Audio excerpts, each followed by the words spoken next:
மத்திய பாதுகாப்புத்துறை அமைச்சர் ராஜ்நாத் சிங் செய்தியாளர்களை சந்தித்து வருகிறார். அந்த காட்சிகளை பார்க்கலாம். परंतु पहले मैं आपको कुछ ऐसे बिंदुओं से, कुछ ऐसे पॉइंट से अवगत कराना चाहूंगा जो हमारी सरकार की प्रायोरिटीज से जुड़े हुए हैं। 2014 में माननीय प्रधानमंत्री जी के नेतृत्व में हमारी सरकार आने के बाद प्रधानमंत्री जी ने हमें एक अत्यंत महत्वपूर्ण सूत्र प्रदान किया। उन्होंने शुरुआत में ही डिफेंस प्रोडक्शन सेक्टर के इम्पावरमेंट पर विशेष बल दिया। उन्होंने जो सूत्र दिया उसके पीछे की फिलॉसफी थी डिफेंस सॉवरेंटी। डिफेंस सॉवरेंटी का मतलब कि जब तक कोई देश अपनी डिफेंस नीड्स में कैपेबल तथा सेल्फ रिलायंट नहीं होता तब तक उसकी आजादी पूरी तरह से नहीं मानी जा सकती। जब तक हम अपनी सुरक्षा के लिए इंपोर्ट पर डिपेंडेंट रहेंगे तब तक कहीं न कहीं हमारी आत्मशक्ति में अधूरापन रहेगा। ये अगर हम अपने हथियार और रक्षा उपकरण विदेशों से खरीदते हैं तो इसका मतलब है कि हम अपनी सुरक्षा को आउटसोर्स कर रहे हैं और उसे किसी और के भरोसे छोड़ रहे हैं। यह बात लॉन्ग रन में सही नहीं हो सकती। हमारी सरकार ने इस विषय पर गंभीरता से सोचा और आत्मनिर्भरता हासिल करने का निर्णायक कदम भी उठाया है।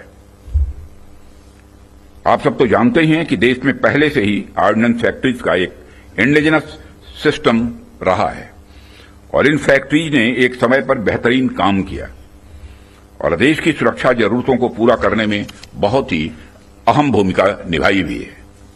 इनके अलावा हमारे पास डिफेंस पीएसयूज का भी एक मजबूत इकोसिस्टम पहले से ही है।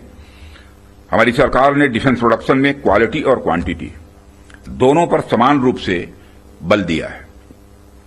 इसी दिशा में कई क्रांतिकारी कदम उठाए गए, जिनमें से कुछ महत्वपूर्ण कदमों का उल्लेख मैं यहां करना चाहूंगा। ऑर्डिनेंस फैक्ट्रीज का कॉर्पोरेटाइजेशन उनमें से एक अत्यंत महत्वपूर्ण कदम रहा है, जिसे हमने इंश्योर किया ताकि कम समय में ही डिफेंस प्रोडक्शन में व्यापक सुधार हो सके। यहां मैं ये जरूर बताना चाहूंगा कि ऑर्डिनेंस फैक्ट्रीज का कॉर्पोरेटाइजेशन हमारे लिए कोई बहुत सरल प्रक्रिया नहीं थी। इसमें अनेक जटिल प्रश्न थे और चैलेंजेज भी थे, परंतु हमने इसे इसलिए लागू किया क्योंकि यह एक अर्जेंट रिफॉर्म था। अब प्रश्न उठता है कि यह अर्जेंट क्यों था। इसका एक बड़ा कारण था क्वालिटी। आप सभी स्पेशलिस्ट के समक्ष मैं यह कह सकता हूं कि सरकार ने क्वालिटी को अपना प्रायोरिटी रिफॉर्म एजेंडा बनाया है। हमने क्वालिटी इंप्रूवमेंट को ही टारगेट करते हुए ऑर्डिनेंस फैक्ट्रीज का कॉर्पोरेटाइजेशन किया।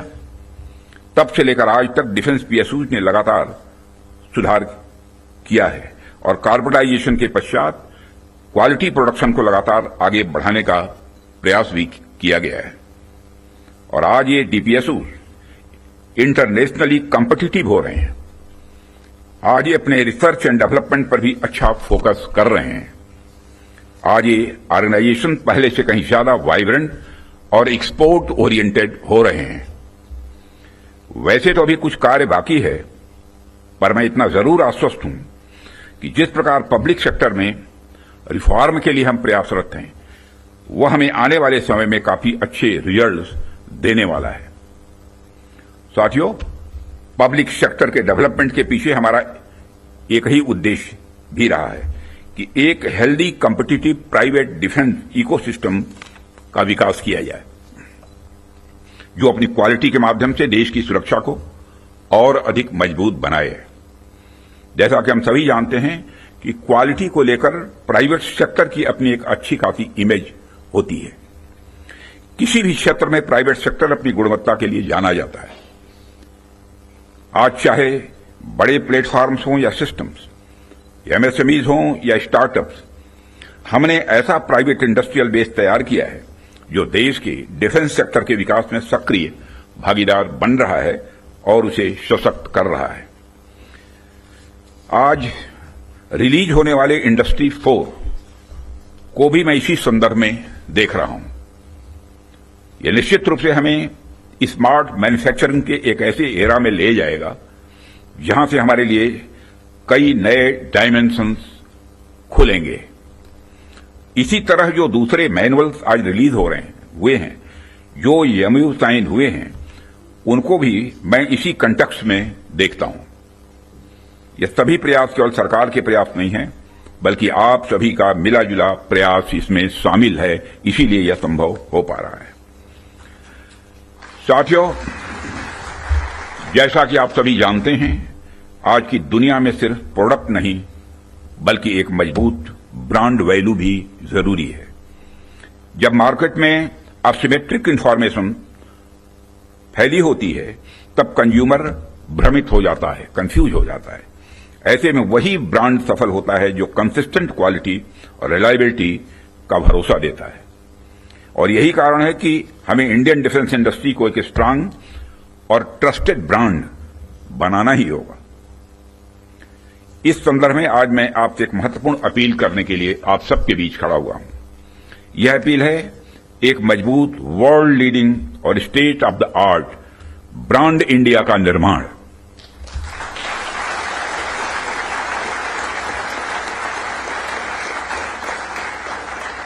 ताकि दुनिया की डिफेंस मार्केट में प्रोडक्ट्स को लेकर जब कंट्रीज के मन में डाउट हो तो वह ब्रांड इंडिया को चूज करे।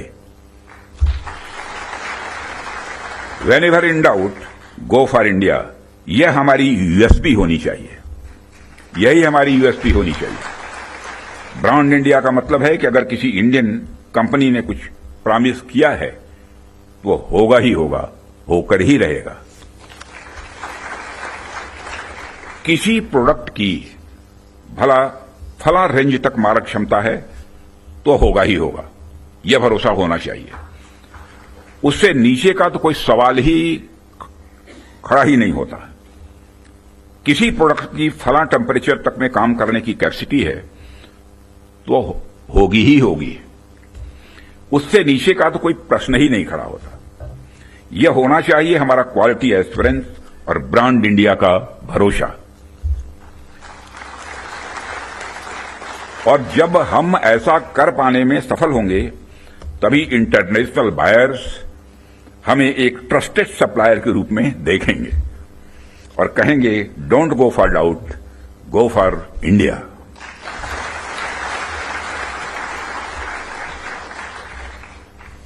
साथियों, मैं समझता हूं कि इस दिशा में प्रयास करने का यह सबसे उचित समय है, क्योंकि इस समय जो परिस्थितियां चल रही हैं उसे आप सब देख रहे हैं। हमारे रीजन में ही आज जो स्थितियां उत्पन्न हो रही हैं उससे आप सभी अवगत ही नहीं हैं, बल्कि अच्छी तरह परिचित हैं। हमने हमेशा ही एक रिस्पांसिबल नेशन होने का रोल बड़े संयम से निभाया है, सदैव निभाया है। हम लगातार इस बात के पक्ष कर रहे हैं कि समस्याओं का समाधान बातचीत के जरिए से हो, परंतु इसका अर्थ यह नहीं है कि हमारी सहनशीलता का कोई नाजायज फायदा उठाए। यदि कहीं कोई हमारे इस संयम का फायदा उठाने की कोशिश करता है तो उसे कल की तरह ही क्वालिटी कार्रवाई का सामना करने के लिए भी पूरी तरह से तैयार रहना होगा।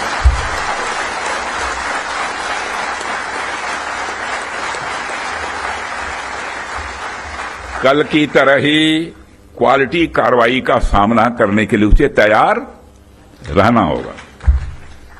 भारत की संप्रभुता की सुरक्षा में कोई भी हद हमारे लिए बाधा नहीं बनेगी, इसका मैं देशवासियों को भरोसा देता हूं। मित्रों, ऐसे रेस्पॉन्सिबल रेस्पॉन्सेस के लिए हम आगे भी पूरी तरह से तैयार हैं। और यदि हमारी यह तैयारी बनी हुई है तो इसमें आपका एक बहुत बड़ा रोल है, बहुत ही महत्वपूर्ण रोल है। इसके लिए मैं आप सबको बधाई देना चाहता हूं, आप सबकी मैं सराहना करता हूं। भारत का यह expanding defence industrial universe, Bharat का यह expanding defence industrial universe Bharat को एक अभूतपूर्व संबल प्रदान कर रहा है।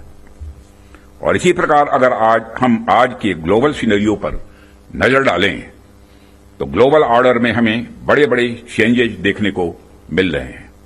हमारे सामने कई अनसर्टेन डायमेंशंस ओपन हो रहे हैं।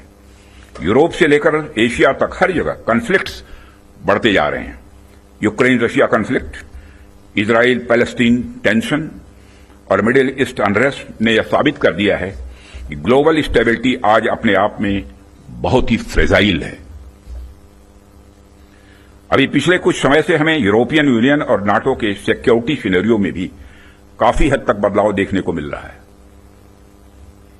जो यूरोपियन यूनियन एक समय पर बड़े स्तर पर नाटो पर डिपेंडेंट था, वही यूरोपियन यूनियन आज बड़े स्तर पर रीअर्मामेंट की ओर तेजी से बढ़ रहा है।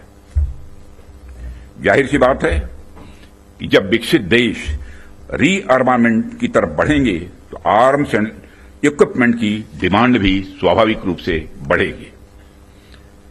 बढ़ेगी क्या, बल्कि मैं यह कह सकता हूं कि यह डिमांड लगातार नई ऊंचाइयां छू रही है।